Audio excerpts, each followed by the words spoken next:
Hi, welcome to our channel Programming of Mind, where we accelerate your knowledge with concise, from high-value book summaries. Let's begin the importance of becoming irreplaceable in any industry. There are workers who blend in with the crowd, do just enough to get by, and rely on routine tasks. Then there are those who stand out, people who contribute in ways that make them invaluable. These individuals are known as irreplaceable, and their value far surpasses that of average workers. They are the linchpins of any organization, team, or community. But how do you become a linchpin? What sets these exceptional individuals apart from the rest? Meet Michael, a young graphic designer at a mid-sized marketing firm. When Michael started, he followed the same path as many of his colleagues. He completed the tasks assigned to him, met deadlines, and worked within the company structure. However, Michael soon realized that he was just one of many. He wasn't unique. He wasn't irreplaceable. The projects he worked on could easily be handed off to someone else without much disruption. As he continued to observe his colleagues, Michael noticed that those who stood out were the ones who took ownership of their work. They didn't just do what was asked of them.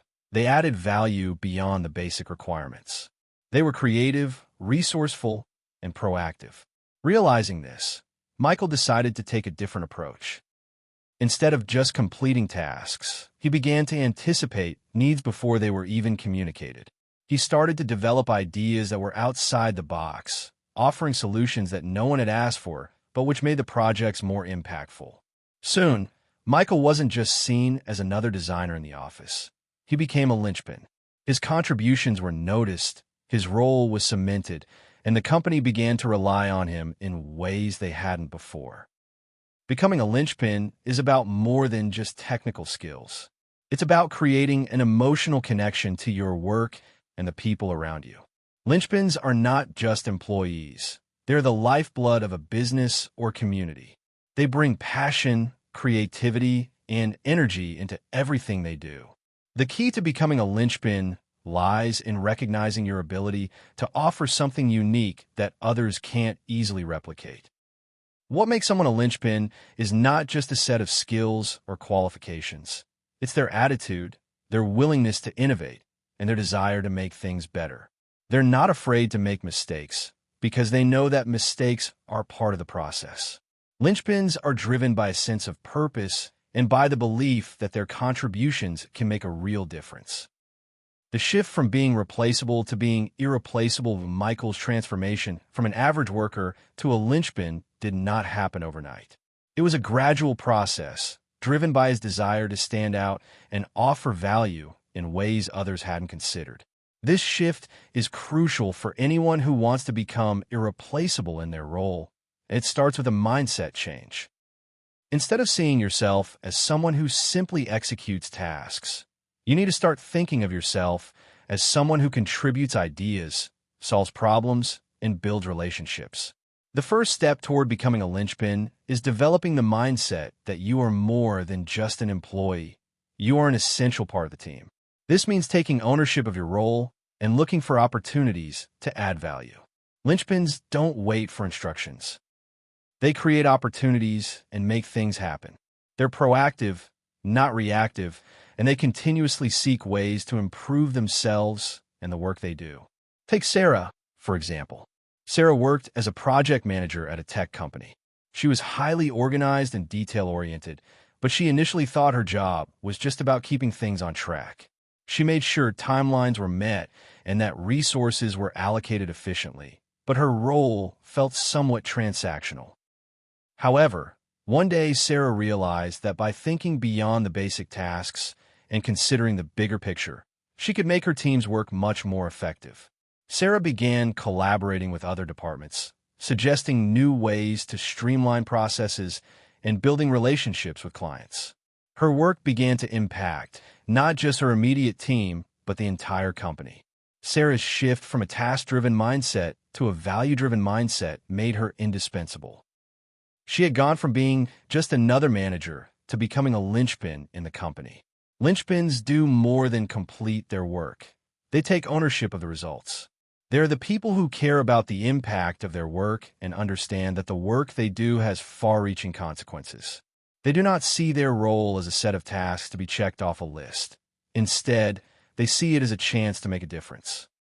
When you adopt this perspective, you begin to find ways to elevate your work and your role to something much more meaningful.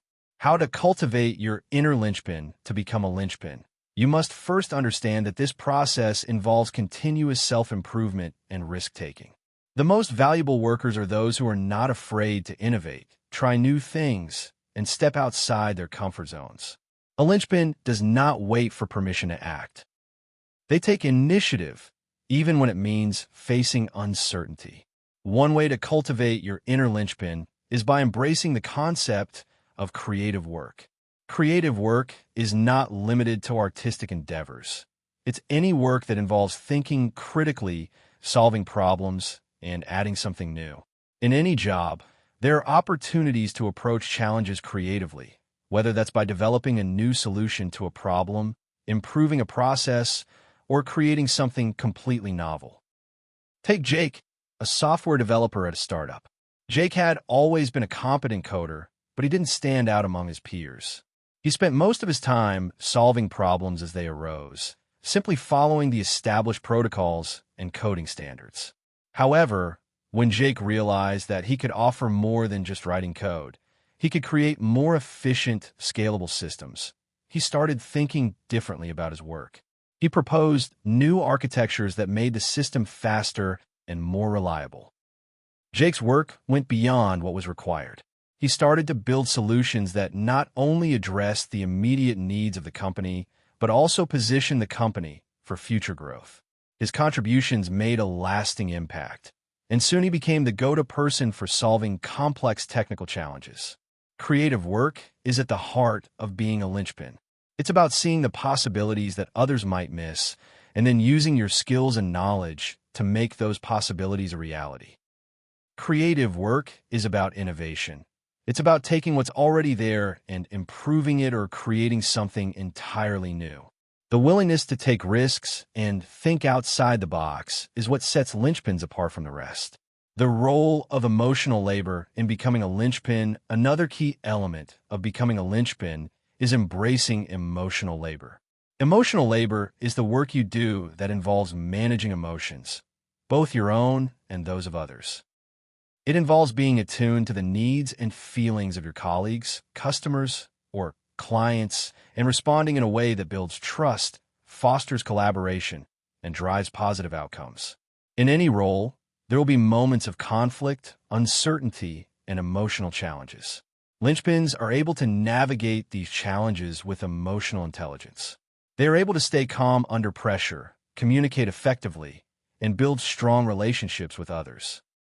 They understand that emotional connections are vital to success and that by investing in those connections, they can create a positive environment that helps everyone perform at their best.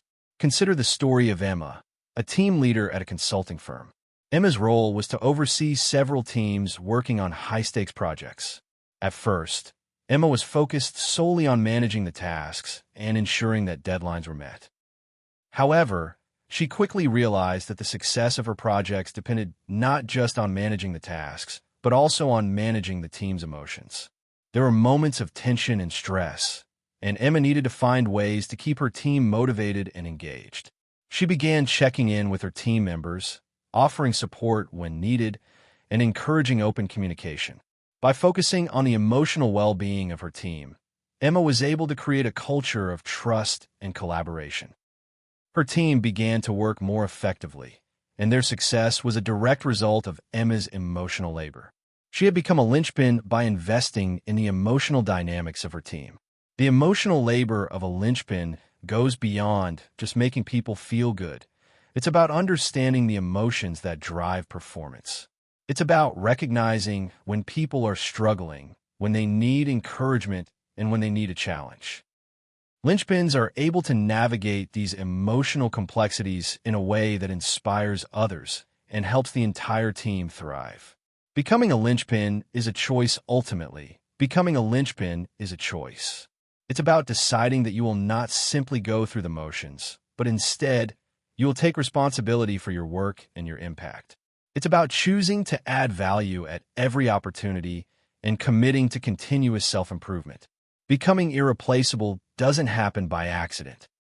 It happens through consistent effort, creative thinking, and emotional intelligence. If you are willing to make that commitment, you will find yourself not just contributing to your organization or team, but truly making a difference. Thank you for listening, and please like the video and subscribe for more great upcoming content that will put you in top 1% people in the world.